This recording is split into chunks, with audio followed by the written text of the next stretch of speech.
Ale tu jest pięknie. Teraz to jest w ogóle jakiś magiczny czas. I ta pogoda, te ptaki. Słoneczko jeszcze przed chwilą, kurczę, tu było biało, a teraz jest tak pięknie, co?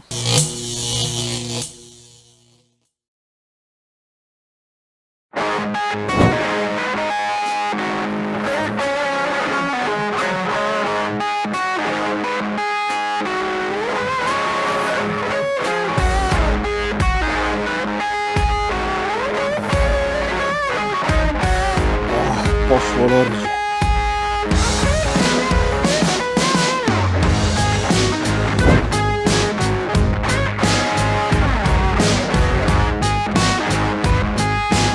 Cześć, dzisiaj przyjechałem zrobić testy. Po pierwsze chcę przetestować siebie, a po drugie chcę przetestować sprzęt. Nazywam się Adam Niemiec i zapraszam Was na mnie.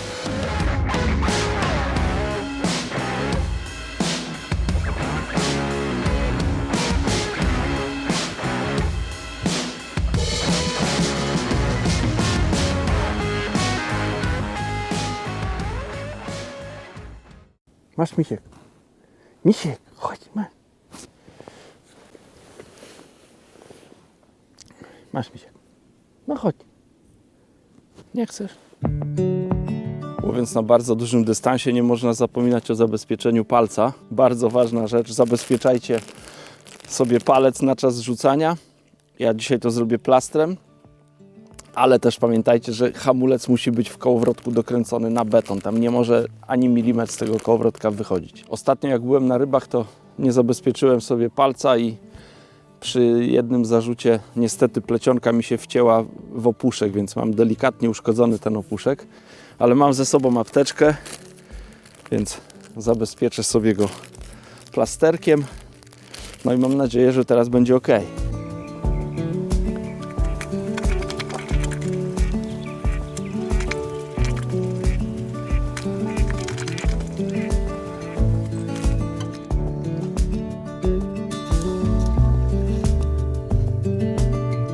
Mam zamiar dzisiaj wędkować 100 metrów od brzegu. Dla mnie dystans to jest niewyobrażalny, ale chciałbym się sprawdzić. Przeprowadziłem już jakieś próby na temat takiego łowienia, więc wiem, że to jest możliwe. Jak łowiłem wcześniej, no to były dosyć sprzyjające warunki. Dzisiaj szykuje się, że te warunki nie będą takie sprzyjające. Taki wiaterek jest na razie delikatny z boku. Więc jak później ten wiatr się nasili, a się nie odwróci, to niestety będę miał duży problem, ale wtedy najwyżej będę łowił bliżej. Także pierwszy test to jest to, czy ja dam radę powtarzalnie, regularnie zarzucać zestaw w miarę celnie na 100 metrów. Drugi test jest taki, że chciałbym sprawdzić wędzisko. Preston w zeszłym roku przedstawił nową serię wędzisk Monster Extreme Distance. Jak sama nazwa wskazuje, kije przeznaczone do dystansowego łowienia, więc ja chciałbym na własne oczy zobaczyć, co te kije potrafią. Dlatego mam ze sobą dwa wędziska Monster Extreme Distance, 4-metrowy do 180 gramów i 4,20 do 200 gramów. I te kije będę dzisiaj używał do wędkowania. Wiadomo, taka odległość, więc tego łowiska nie mogę zanęcić szklanką. Ja nie mam takiego sprzętu, żeby gdzieś tam zrobić porządne nęcenie, ale chciałem łowisko zanęcić największym open windowem. Nie wiem, powiedzmy z 10 takich open windowów tam ponęcić i później łowić i obserwować, co przyroda przyniesie. Natomiast jest na razie tak duża mgła, że nie mogę znaleźć odnośnika na przeciwległym brzegu, a nie chciałbym się pomylić przy tym wstępnym nęceniu, dlatego zanim ta mgła nie opadnie, zanim może ten wiaterek tej mgły nie przesunie, już widzę, że słoneczko nieśmiało próbuje się zza tej mgły wydostać i tu do mnie coś tam szepcze, więc myślę, że w ciągu pół godziny to się zmieni. Więc żeby nie czekać, to po prostu zarzucę zestaw przed siebie mniej więcej, a nuż uda się coś złowić, a ja nawet jak, no nie wiem, bym się rozstrzelił za bardzo, no to za dużo tych koszyków tam nie zanęcę. Beneath the starlit sky, our love's secret line, like leaves we soar so high. Beneath the moonlight, the soft touch your hand in mine gets me every time.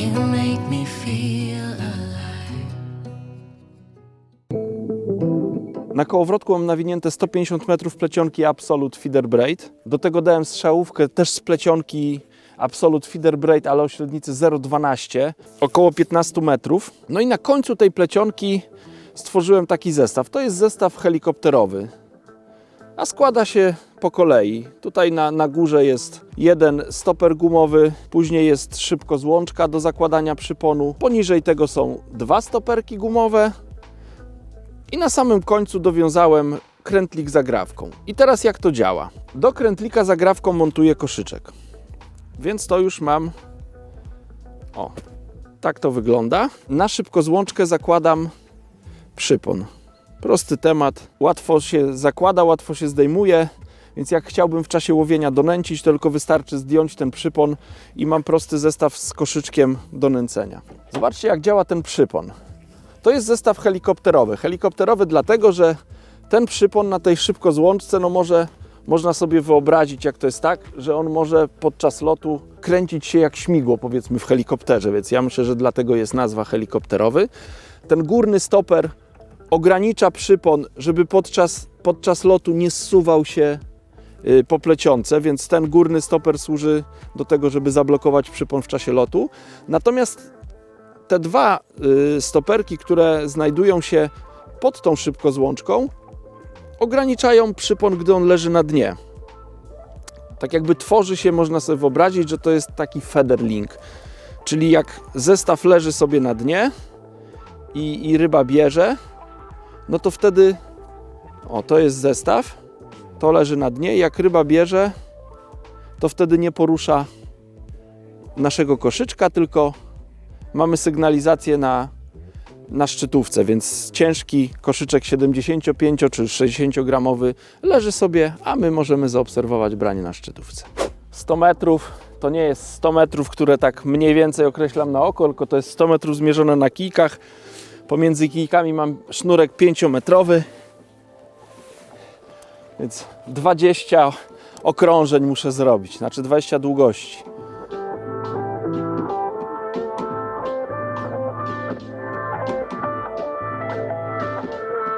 Zaczepiam za klip, zwijam zestaw i mogę wreszcie łowić. Na jedną rzecz chcę Wam zwrócić uwagę, jak będziecie rozkładać sobie kijki. To jest szczególnie ważne, gdy łowi się na dużej odległości, robi się wiele zwojów. Kijki lepiej rozkładać, żeby były tak jakby tworzyły z ziemią taki trochę tutaj, tu i tu taki rozwarty kąt, żeby one tak jakby odstawały na boki. To nam zabezpieczy plecionkę przed zsunięciem się z kijka. Wbicie też pewnie w podłoże ten kijek. Ja miałem taki przypadek, kiedyś nie zwróciłem na to uwagi. Wbiłem w piasek, bo stałem w wodzie, gdzieś tam była fala, ten kijek mi się poluzował i 70 metrów plecionki nagle zeskoczyło z kijka i jak się domyślacie, plecionka była do wymiany. Także mgła co prawda całkiem nie opadła, ale już jest na tyle dobra widoczność, że widzę zarys przeciwległego brzegu, więc przyszedł czas na zanęcenie. Niestety bez nęcenia tutaj nie ma łowienia. Więc teraz ciężka praca przede mną i muszę, myślę, że z 10 takich koszyczków tam zarzucić. Trochę rozgrzany już jestem, więc przygotuję sobie miks. Oczywiście zanęta. Taki większy miks do nęcenia czy do donęcania lubię przygotowywać w większej misce. Dam na pewno ten 2 mm pelet, kukurydza, konopie, kastery i topione białe robaki. Z tego powstanie taka już dobrze nawilżona mieszanka, którą podam w łowisko. Zobaczcie, te wszystkie przynęty w tej zanęcie są dobrze widoczne. Ona ma taką konsystencję, może nie jest bardzo wilgotna, ale już taka jest, że nie będzie fruwać gdzieś tam w toni. Chociaż pewnie jak coś się oderwie, to powoli sobie spadnie na dno. A na tym też mi zależy, żeby coś się oderwało, żeby się jakieś zamieszanie zrobiło. Także do boju!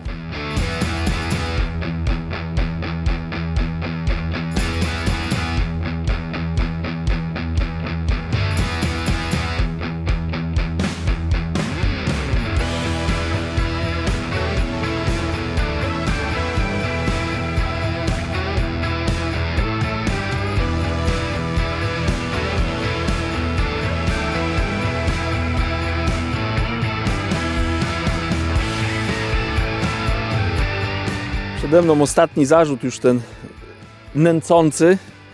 Chciałem Wam zwrócić uwagę na kilka szczegółów przy zarzucaniu dystansowym, bo to jest bardzo ważne.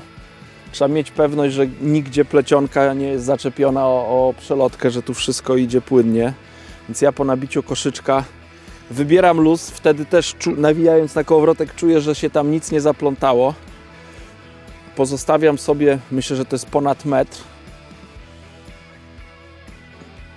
Starannie trzymam tutaj plecionkę na tym plasterku, żeby sobie nie przeciąć palca. Jak otworzę kabłąk, to ja wiem, że nie mam zaczepione, ale jak ktoś nie wierzy, to może sobie tutaj przytrzymać tą plecionkę i pociągnąć za plecionkę, czy nie ma żadnego oporu. No i wtedy trzeba rozhuśtać zestaw, naładować wędkę i ile fabryka dała kaszlnąć. No i wtedy trzeba wykonać takie wahadełko, cofnąć wędkę, naładować i zarzucić. Są też wędkarze, którzy po prostu trzymają wędkę z tyłu i zarzucają. Ja wolę z wahadłem, tak jest mi wygodnie. Więc ostatni zarzut i ogień.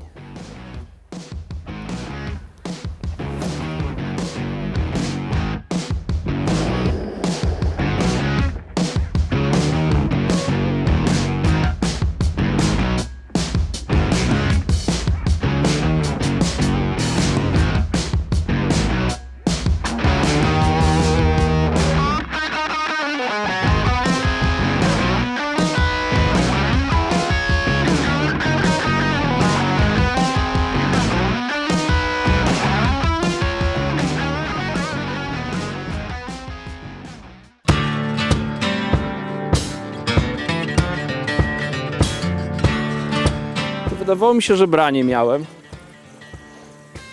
Kurczę, poszedłem sobie koszyczków donieść, bo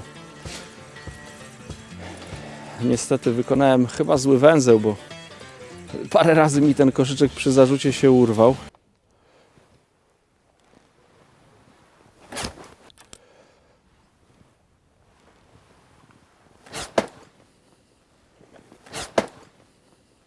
Nie wiem, wydawało mi się, że miałem branie, ale jak mam, to mam niewielką rybkę jakąś.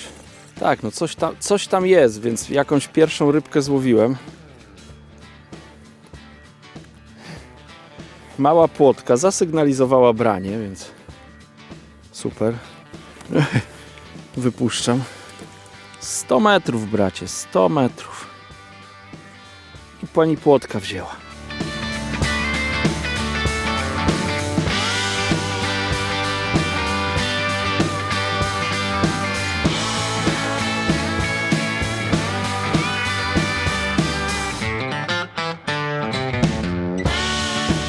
Coś tam się dzieje.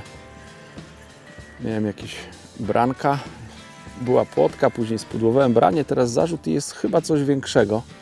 No ale to nie jest też tak olbrzymia ryba, na którą tutaj czekam, bo liczę na ładne leszcze. No ale wygląda na większą niż 15-centymetrowa płotka. Panie, mielenia tutaj. Jak wykonam 100 zarzutów, to jest 10 000 obrotów, tak? Kołowrotkiem. Ja pierniczę, ty, jaka liczba.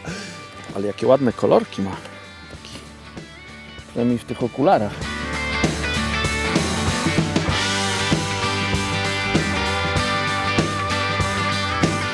Oto ładna ryba jest, Michał. Chyba mam leszcza. Takie jest moje życzenie, a co to będzie, to zobaczę, bo teraz takie słabsze szarpnięcia. No zobaczę, co to za ryba. Trochę kręcenia przede mną. Nie wiem, czy uda mi się tyle gadać przez te 100 obrotów, ponad 100 obrotów. No dobra, trochę teraz ryba zluzowała. Na haczyku miałem 3 białe robaki, barwione na kolor czerwony. Dokładnie te same robaki, którymi nęcę. W koszyczku białe robaki, drobny pelet i koszyczek był zaklejony mieszanką z przynętami. Dosyć długo ten zestaw leżał w wodzie. Kurczę, nie wiem, co to za ryba, tak mocno szarpie, aż nie wygląda to na leszczowe szarpnięcia. Nawet podejrzewam jazia tutaj. Ale zobaczę, no to się okaże, jak ta ryba tutaj będzie bliżej brzegu. Już się trochę nakorblowałem, a ta ryba jest jeszcze Jeszcze daleko, jeszcze mi do niej daleko. No dobrze, już teraz ryba jest już tutaj w zasięgu. Nie wiem, czy usłyszę... Nie usłyszałem, jak strzałówka wjeżdżała. Tak jak mówiłem, ten węzełek jest dosyć drobny. To może być chyba płotka albo jaś. Ale jak będzie to płoć, to będzie duża płoć. Co my tam mamy? Płoć, piękna płoć. Zobaczcie, jakie ma kolory. No, taka ryba cieszy. Pierwsza rybka porządna dzisiaj. Wcześniej były jakieś drobiazgi. A tu piękna płoć.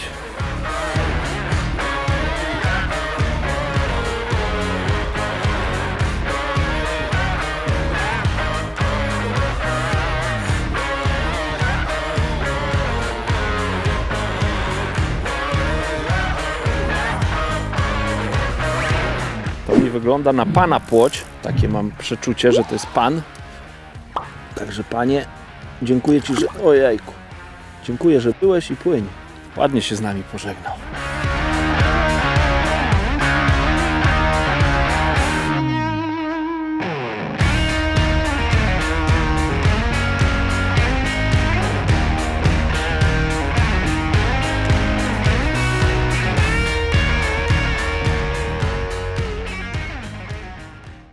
Chciałem mieć takie branie, jakie ty wczoraj miałeś, co przegapiłeś. A ty miałeś wtedy te robaki obgryzione, Michał? Zdaję sobie sprawę, że tutaj dużo łatwiej by było łowić na metodę. Na pewno to byłoby skuteczniejsze. Natomiast, no, tak jak wspomniałem na wstępie, chcę przetestować swoje możliwości rzutowe i możliwości tego wędziska. Także opiszę może swój sprzęt, który mam na dzisiaj przygotowany. Wędziska Monster Extreme Distance 4,20 i 4 metry. Dwa różne wędziska, natomiast z takim samym kołowrotkiem Intensity 720, plecionka 008 jako linka główna i strzałówka z 12, ale mam takie przeczucie, że jakbym, nie wiem, miał jechać na jakieś takie poważne zawody, musiałbym tak daleko rzucać i używać tak ciężkich koszyczków jak dzisiaj, czyli 75-60 gramowych, to bym przygotował strzałówkę z plecionki 16, bo ta 12, no niestety zdarzyło mi się, że parę razy przy zarzucie się urwała. Nie wiem, strzelała na węźle, więc zmieniłem teraz węzeł, jest ok, ale uważam, że to jest za cienka strzałówka. Ale innej linki nie mam dzisiaj.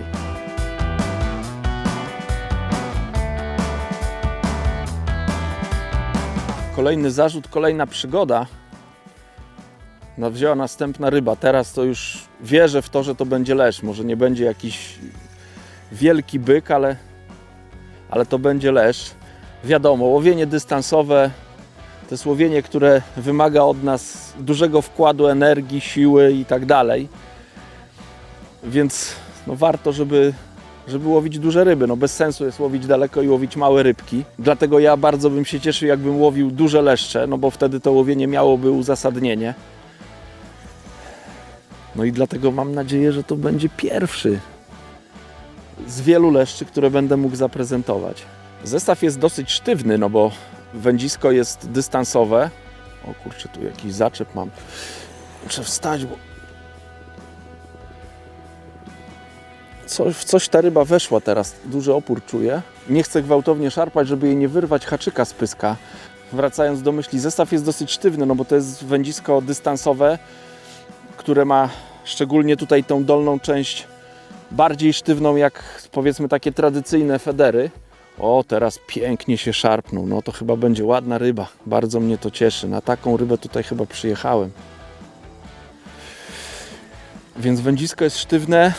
Stosuję plecionkę bez żadnej federgumy, bez strzałówki z żyłki, więc tak naprawdę muszę dodatkowo tutaj ręką reagować na te szarpnięcia ryby. Ale się trzeba nakręcić przy tym łowieniu z dużej odległości. Ryba jest tutaj w miarę blisko już, więc ja się przygotuję z podbierakiem, jakby chciała się wynurzyć i z gracją wpłynąć w ten podbierak. Piękny leszcz, już go widzę. Ale piękna ryba. No po takie ryby warto zarzucić zestaw 100 metrów od brzegu. Zobaczcie. Złoty, a skromny. No, buźka wędkarza zadowolona. Ma swoje złoto. O, ciężko już złapać. To samiczka. No piękna rybka. Piękna. No nie jest to największy leszcz tutaj jaki pływa, ale już jak na start to bardzo mnie cieszy.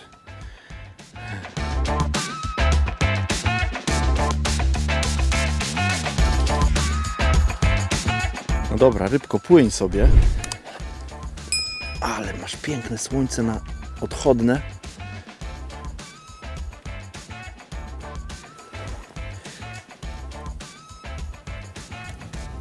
Nie w tą stronę, nie w tą. A, poszedł. Dostałeś po nogach leszczem?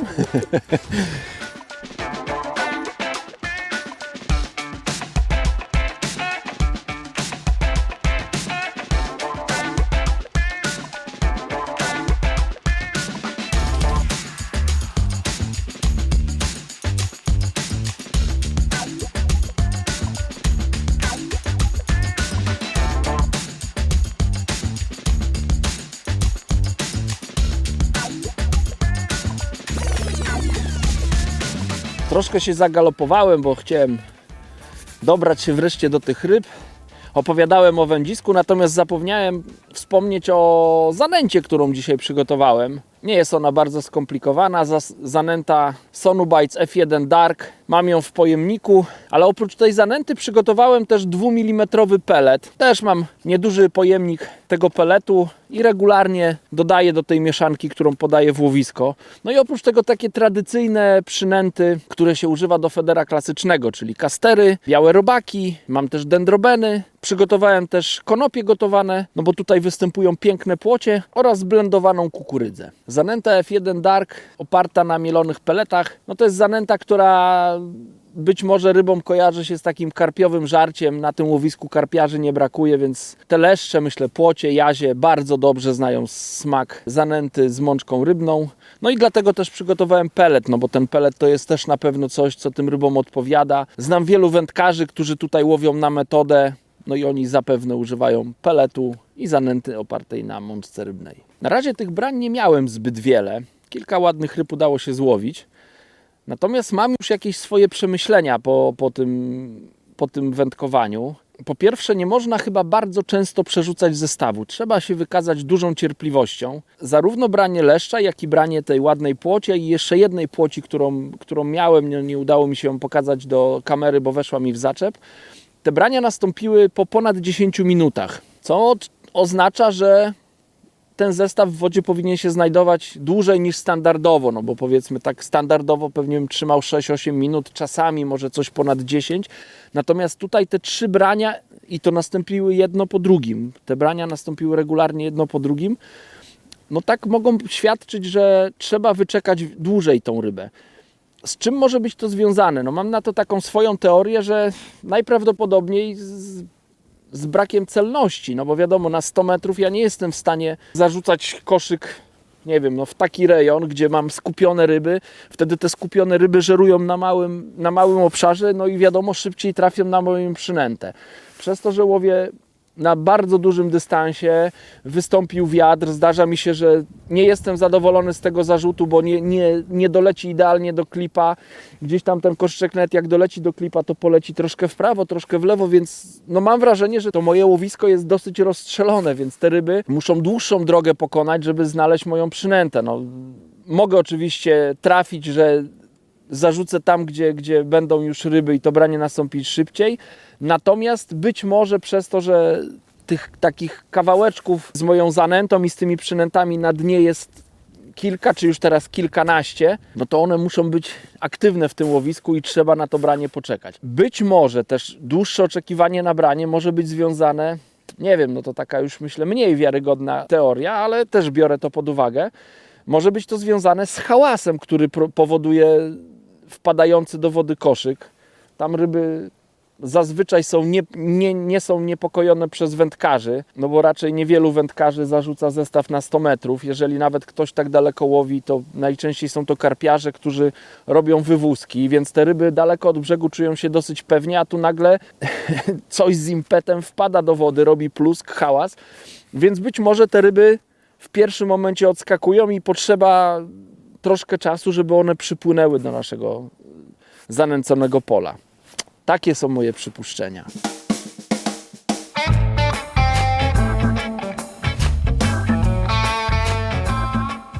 Ciężko się zarzuca tutaj w tych warunkach. Teraz ten wiatr mnie nie oszczędza. Ale wreszcie udało mi się, takie miałem wrażenie, że dobrze zarzuciłem w to miejsce, gdzie chciałem. 8 minut i nastąpiło branie. No mam nadzieję, że to będzie kolejny leszcz. No i trzeba go tutaj scholować. Staram się w miarę szybko tą rybę tutaj przyciągnąć blisko brzegu. Oczywiście na siłę jej nie targam tutaj, żeby nie wyrwać haczyka z pyszczka. Jak czuję, że ryba daje się holować, to ją teraz holuję, bo tam dalej są zaczepy. Jedna ryba mi weszła w zaczep, właśnie ją straciłem, dlatego staram się wyciągnąć ją z tej dalszej odległości, gdzie są te zaczepy, tutaj w strefę tej czystej wody, żeby nie było już niespodzianki żadnej. No na razie ta ryba daje się holować. Jak widzicie, mogę powolutku kręcę korbką i metr po metrze ją tu przybliżam do stanowiska. Jest już w miarę blisko, więc mam nadzieję, że ją szczęśliwie podbiorę. Ciekawe, co to jest, bo na początku zawalczyła, teraz idzie wolniej, tak jak płoć się zachowuje, chociaż po zacięciu miałem wrażenie, że to będzie leszcz. Tak, płoć, piękna płoć. Ale one mają kolory. To jest chyba największa płoć, jaką dzisiaj złowiłem. Przepiękna. Dlatego tak się postawiła. Tą płotkę to przyłożę do miarki, bo czuję, że to może być największa dzisiaj. Zobaczcie, ile ta piękność ma długości.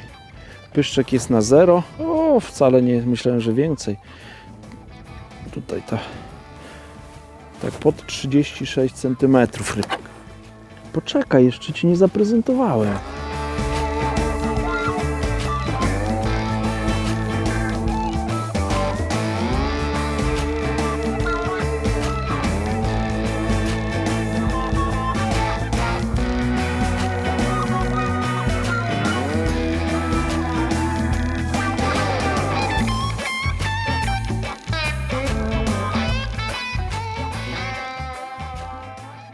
Przy takim wietrze?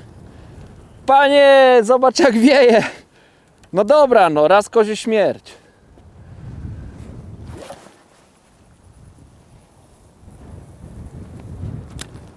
Nie doleciało. W krótkim czasie miałem 3 brania. Teraz zarzuciłem, czekałem 17 minut. Nie nastąpiło żadne branie, nie było sygnalizacji, więc przypuszczam, że być może był taki moment, że wpłynęło trochę ryb i one mi tam wyczyściły to łowisko, więc donęcę i znowu będę na nie polował. Zdejmuję przypon, tak jak wspomniałem na wstępie. Bardzo łatwo się go zdejmuje. Napełniam koszyczek i do wody. O, misiek! Cześć misiek! Słuchajcie, mam pewność, że zanęta, no nie wiem, czy wabi ryby, no coś złowiłem, ale no jeszcze do końca nie jestem pewny, ale na pewno wabi psy, zobaczcie. Misiek! Dobra, misiek, nie złapiesz chyba koszyczka w locie.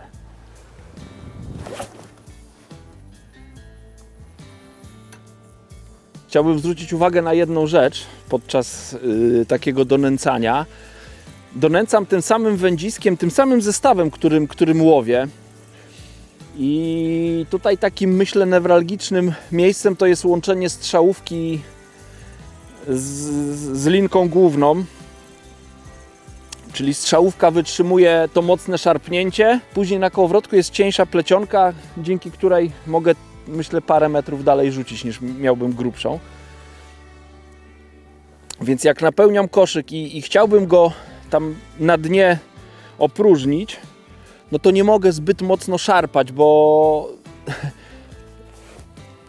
no gdzieś tam po drodze jest to łączenie tej żyłki ze strzałówką i może się zdarzyć, że przy bardzo mocnym szarpnięciu gdzieś właśnie tam ta plecionka nie wytrzyma i się urwie, więc po zarzuceniu trzeba kilka razy szarpnąć, ale z taką ograniczoną siłą, żeby nie zerwać zestawu.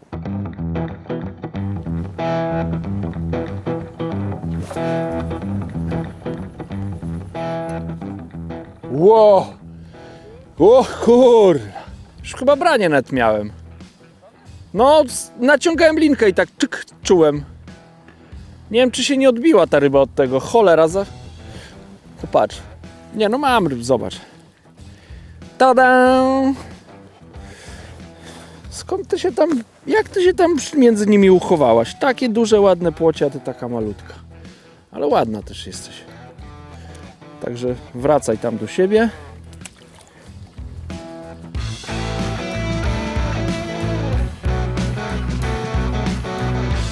Rybę mam. Następna płoć jest. Teraz chyba mniejsza będzie.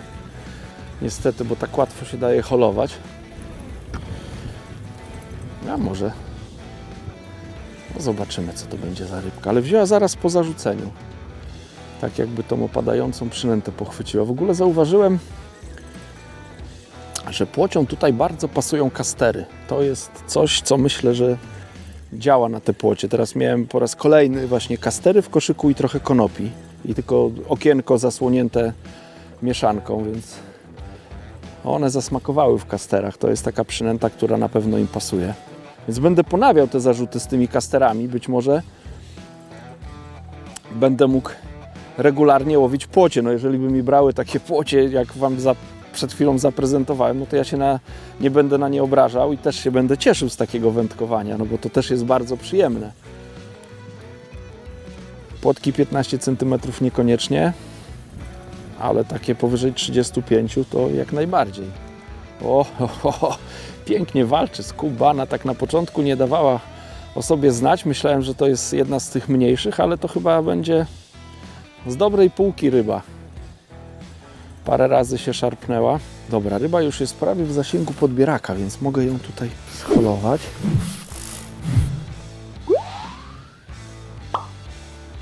No przepiękna.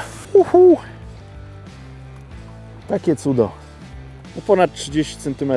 Może nie ma 35, bo taka jest dosyć krępa w porównaniu do tej poprzedniej, ale zobaczcie, no przepiękna ryba.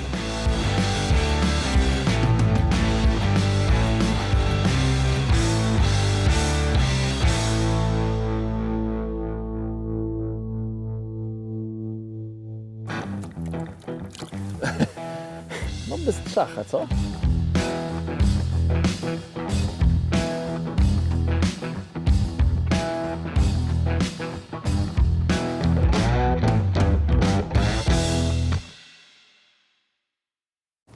Mogę?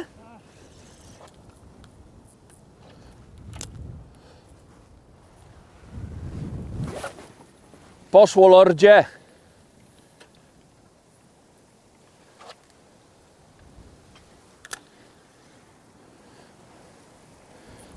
Teraz to był rzut, co? To był idealny rzut.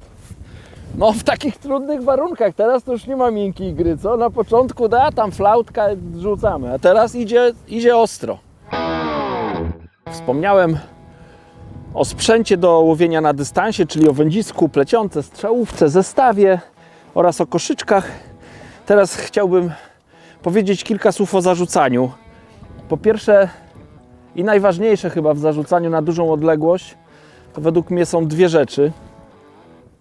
Pierwsza jest taka, żeby to robić ze stabilnego podłoża, żebyście nie mieli takiego poczucia, że nie wiem, jak macie na przykład podnóżek w koszu czy w fotelu, który się huśta, to lepiej wtedy zejść z tego kosza, stanąć na ziemi, żebyście mieli pewność, że nic Wam się pod stopami nie zahuśta. Ja akurat siedzę na koszu Absolute Station, który ma bardzo stabilny ten podnóżek, mam dobrze ustawione, więc tu jest w porządku.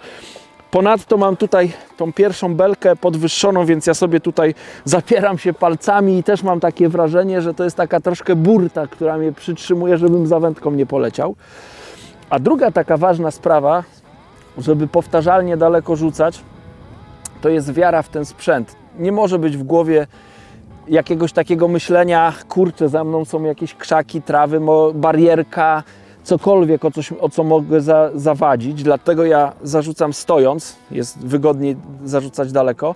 No i wiara w sprzęt, w wędzisko, w plecionkę, że to wytrzyma.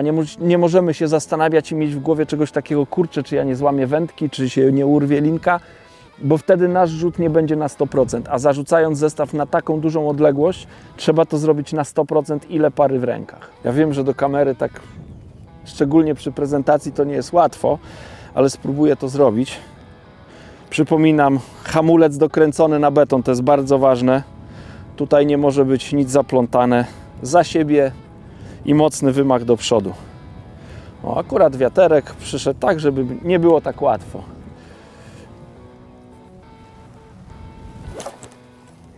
Ale pójdzie dobrze.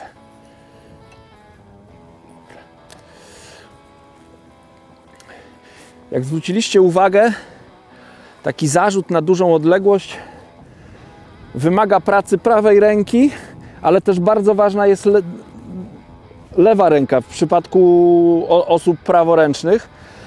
Ta lewa ręka też wykonuje ciężką pracę, bo ona ciągnie dolnik. Przez to, że tutaj pociągamy ten dolnik, napędzamy górną część. Dlatego w wędziskach dystansowych dolnik jest bardzo długi właśnie, żeby ta dźwignia, żeby to nie było coś takiego, tylko żeby była duża dźwignia, żeby można było pociągnąć tym wędziskiem.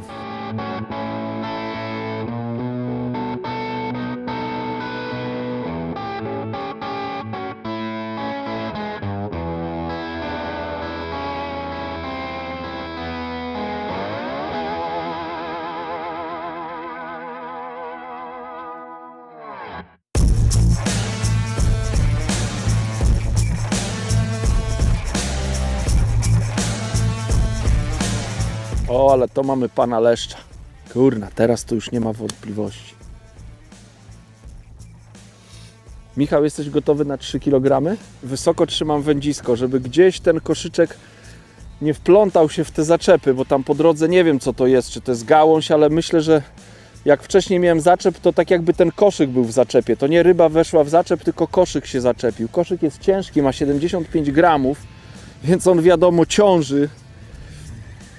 Ciągnie go do dołu, więc dosyć łatwo łapie jakieś tam zaczepy, jakaś gałąź czy coś takiego, jakby było pod wodą, to na pewno ten koszyk to mógłby zebrać.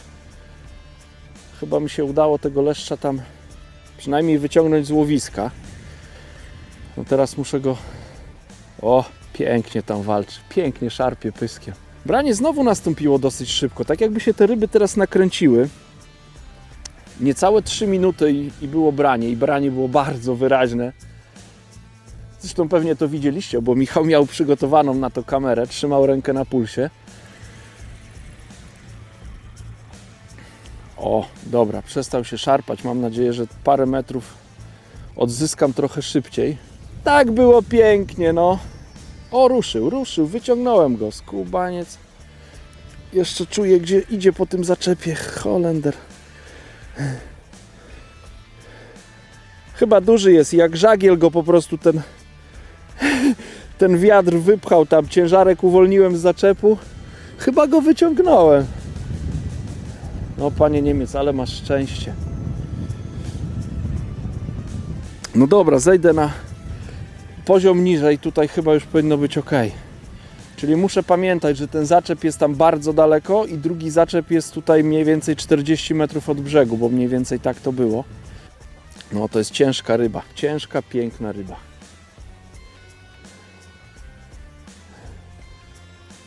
Chciałbym 3-kilowego leszcza. Zobaczymy, czy to dzisiejsze marzenie się spełni. Jeszcze ryby nie widziałem, mimo że mam okulary przeciwsłoneczne. Nie no, chyba 3 kg to nie ma, ale piękna ryba.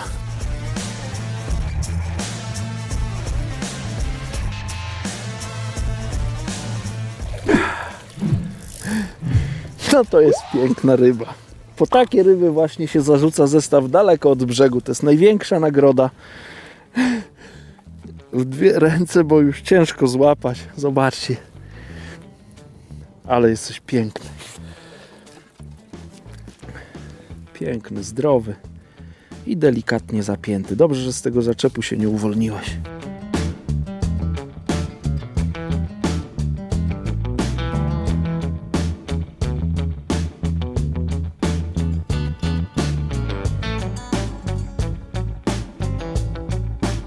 Piękna nagroda, wypuszczam go.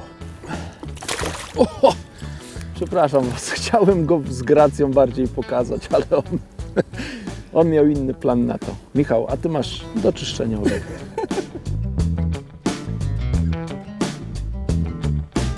Łowienie teraz się zrobiło, no powiedziałbym świetne jak na te warunki, co tutaj są.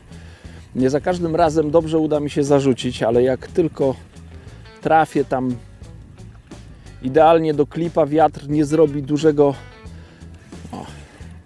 balonu na żyłce, no to udaje się tą rybę skusić do brania. Tam jak wyraźnie było widać, że one tam są. Nie wiem, co się stało. Miałem wrażenie, że mi ta ryba spadła. Nie wiem, czy mam dalej tą rybę, czy nie. Czy popłynęła w moją stronę i tak mnie zmyliła. Teraz czuję jakiś opór, ale nie wiem, czy to jest ryba, bo na razie się nie szarpnęła. Mam nadzieję, że jakiegoś kalosza Wam tutaj nie podbiorę. Chociaż pewnie byłoby przed ekranami wesoło. Nie no, ryba, teraz już poczułem. O, i to leszcz jest. Bracie, jak Ty tam chodzisz? Panu Michałowi ochlapiesz obiektyw, to dopiero będzie. Parę minut go czyścił przed chwilą. O, kolejna piękna złota ryba. Złota, skromna.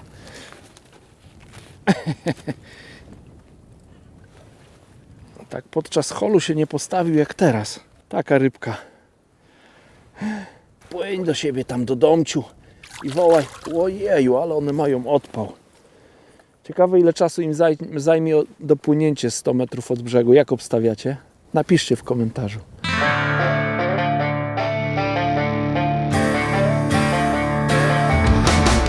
No i wreszcie się doczekałem. Piękna ryba jest.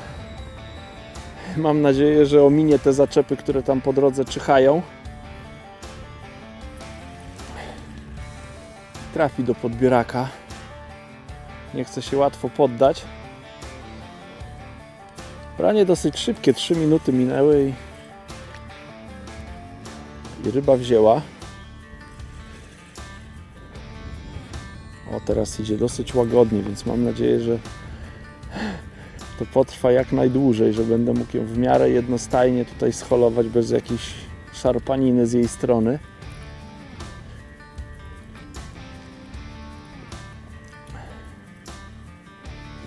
Dobra, pierwsze zaczepy już chyba minąłem, bo tak jak mi się udało ustalić, to zaczepy są jedne tam daleko, nie wiem ile, z 80 metrów pewnie od brzegu, a drugie są tutaj bliżej i myślę, że właśnie ona jest już w tej strefie tych bliższych zaczepów, więc jeszcze mam serce na ramieniu,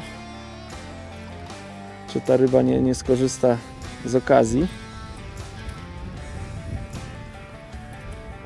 Na razie płynie grzecznie. Dosyć grzecznie. Kurczę, no mam nadzieję, że już minęła tą strefę niebezpieczną.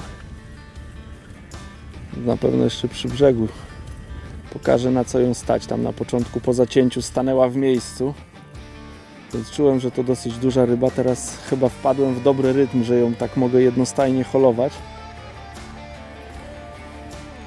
No dobrze, miałem trawkę taką przy szczytówce. Obawiałem się, żeby ta trawka gdzieś na łączenie strzałówki z plecionką nie trafiła.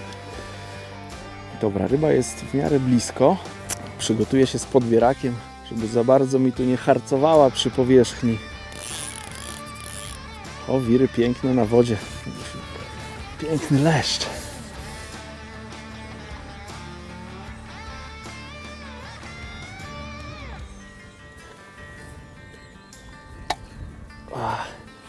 No to chyba największy dzisiaj jest. Tak na odchodne. Trójka, chciałem trójkę. No to nie będzie miało 3 kg, ale myślę, że takie solidne ponad 2 kg, może nawet z dużym okładem. Ładna ryba, ale to jest nagroda, kurczę. Wiatr mnie dzisiaj poniewiera. Trochę przegrywam, myślę, z tym wiatrem, ale takie ryby to jest nagroda, no zobaczcie. Przepiękny leszcz.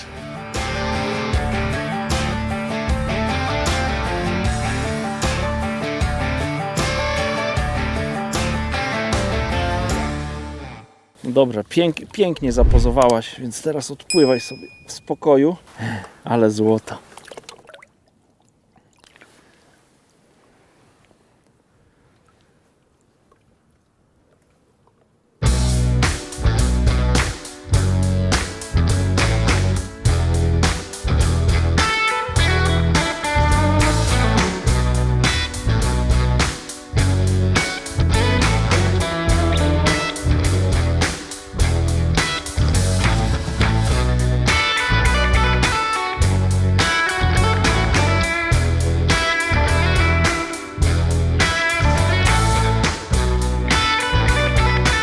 Film zbliża się do końca, a tutaj łowisko się rozkręca, więc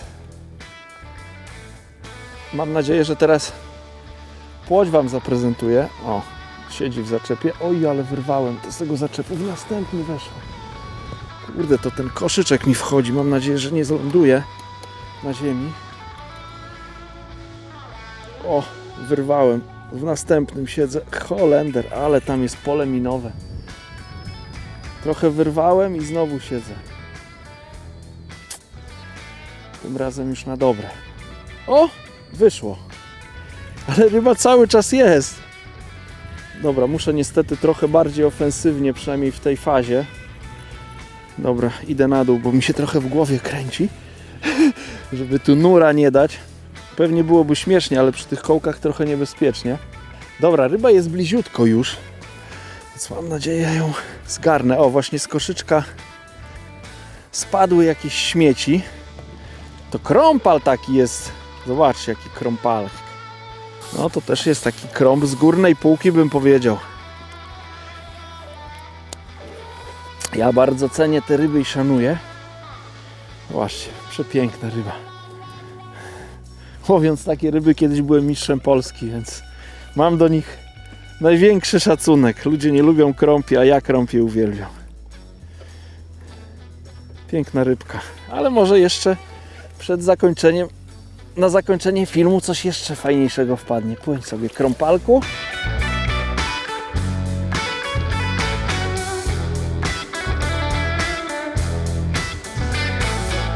Wędkowanie zbliża się do końca. Myślę, że to był pewnie ostatni rzut. Taką mam nadzieję, że jeszcze będzie fajne branie i pokażę jeszcze największego leszcza dzisiejszej wyprawy. Nadzieja umiera ostatnia. Więc ja mam taką nadzieję, że to się spełni. Muszę być gotowy na branie, więc jeszcze przygotuję sobie, napnę tą plecionkę, żeby w miarę tworzyła linię prostą od szczytówki do koszyczka. Chyba to uzyskałem, więc chciałbym podsumować może trochę dzisiejsze to swoje wędkowanie. Wspomniałem, że dzisiaj będę robił test wytrzymałości wędziska i test swoich możliwości rzutowych.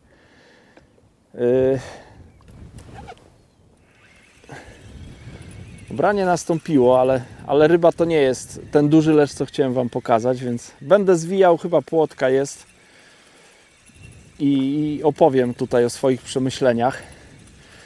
Wędzisko zdało test świetnie. Jestem naprawdę pod olbrzymim wrażeniem tej wędki. Rzucałem ile siły w rękach, szarpałem tym kijem, nie wiem, Michał... O, tutaj jakieś zaczepy. Michał... O, to tak zaczęło ciężko iść. Czy żyłkę jakąś czyjąś zaczepiłem, czy co? Tak jakbym czyjś zestaw miał. Michał pewnie zrobił jakieś zdjęcia, czy jakieś nagrania zrzucania, więc będziecie widzieli, jak to wędzisko się wyginało. Ja tego nie widziałem, ale przypuszczam, bo no waliłem ile pary w rękach. Więc wędzisko zdało test. Jest zdolne, żeby posyłać koszyczek na ponad 100 metrów. Także jak najbardziej... O, z zaczepem ciągnę. Jak najbardziej daje radę. Jeśli chodzi o mój test, no to też wiele miałem takich zarzutów świetnych, bym powiedział. Byłem bardzo zadowolony z tego, jak pewnie ten zestaw dolatuje do klipa i jak w miarę celnie leci, więc to jak najbardziej na plus, ale było też wiele rzutów takich, z których nie jestem zadowolony, a nawet bym chciał powiedzieć, że się ich wstydzę. Więc na pewno jeszcze trochę praktyki przede mną, ale tak jak mówię, no, nie mam doświadczenia w tak odległym łowieniu dystansowym. Myślę, że niewielu wędkarzy ma. Także jest nad czym pracować. Ale tak jakoś się bardzo tym nie przejmuję, bo zdaję sobie sprawę, że to nie jest jakaś taka metoda podstawowa, bym powiedział, w gamie federowca.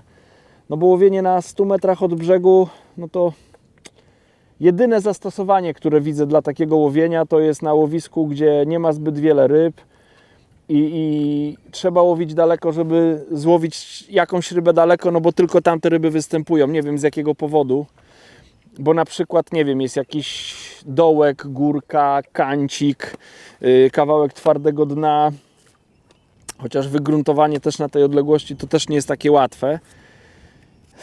no to tylko coś takiego może usprawiedliwić tak dalekie łowienie. Rzeczywiście musi być potrzeba, żeby tak daleko łowić. A druga bardzo ważna sprawa, o której się dzisiaj przekonałem, to są warunki.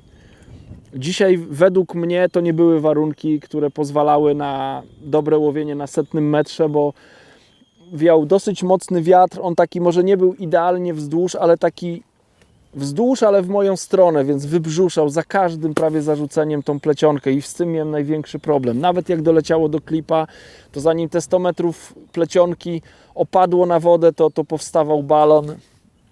No i niestety, jak sobie można wyobrazić, to nie było skuteczne łowienie. Dajcie mi chwilę, zarzucę i będę dalej kontynuował.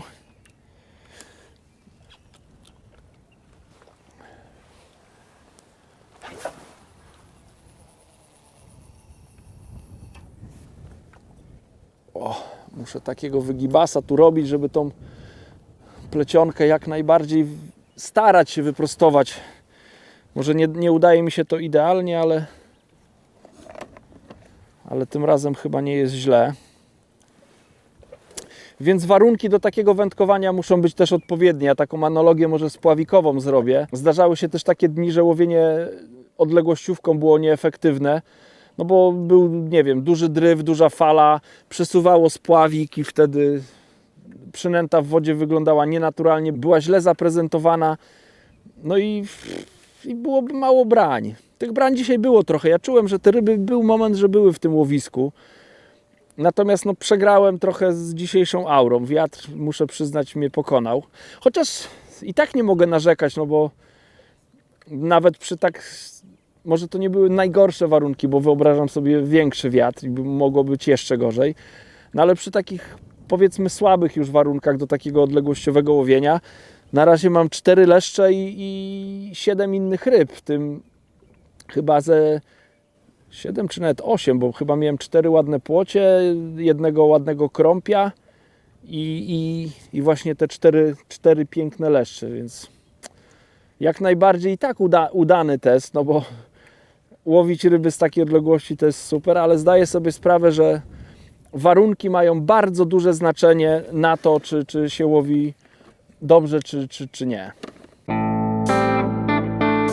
Kurczę, teraz się to łowienie, ten wiatr ucichł. Parę razy z rzędu naprawdę zarzuciłem tam, gdzie chciałem zarzucić. Niestety trafiłem w zaczep, tam, gdzie nie chciałem trafić. Muszę ją tak tutaj wydrzeć troszkę na chama. Ona walczy, nie daje się, zawzięta jest, a ja też jestem zawzięty i też korbluję. Dobra, chyba ją tam wyciągnąłem z tych zaczepów, ale skubane są cwane, no one dokładnie wiedzą, że mają tam gdzieś schronienie. Ale chyba minąłem te zaczepy. Więc szybkie brania teraz. Jak celnie tam zarzucę zestaw, a przy tym wietrze, który teraz jest już kilka razy z rzędu, zrobiłem to dobrze, więc jest od razu efekt. To jest niesamowite, jak duży wpływ na właśnie to, co wspomniałem przed chwilą, na to dystansowe łowienie mają warunki atmosferyczne. Jak są znośne, możemy być bardzo skuteczni. Jak są słabe, to niestety to łowienie będzie takie też słabe.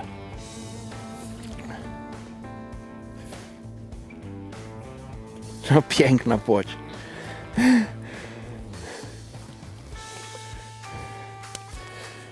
Piękna, grubiutka, zapięta w sam kącik. Taką piękną rybkę wypuszczam.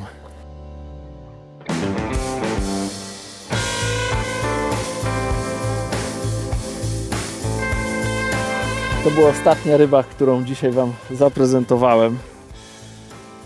Także mam nadzieję, że film się podobał. Ja jeszcze nie kończę wędkowania, zakładam przynętę. Nabiję jeszcze koszyk i zarzucę. Może jeszcze jakaś piękna ryba na mnie czeka, ale już bez kamery. Także bardzo Wam serdecznie dziękuję, że byliście do końca tego filmu. Dajcie może znać w komentarzu, co myślicie o takich eksperymentach. I do zobaczenia w następnym filmie. A ja jeszcze zarzucę.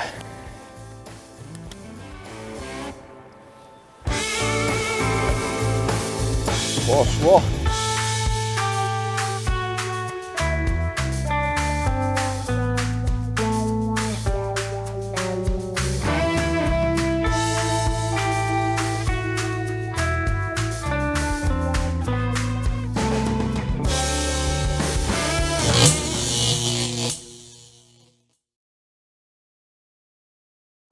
Misio, chodź tu, misiu, masz. Misiu, misiek.